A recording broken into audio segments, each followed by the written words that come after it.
Hello दोस्तों, नमस्ते, प्रणाम। कैसन मानी लो आप लोग। हम तो आशा करते हैं कि आप लोग बहुत अच्छा हो खबरो। और आज हम सास बहू मिलके आप लोग के एगो बहुत ही अच्छा गाड़ी गीत सुनाता जाता। आप लोग के कैसन लगी कमेंट कर लो।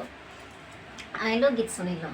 ओ चना बोई आयो 80-85 किलो चना बोई आयो, चना बोई आयो 80-85 किलो चना बोई आयो।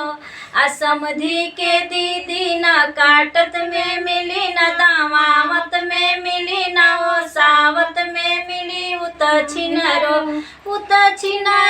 मिली बटवरवा में चना बोई आयो।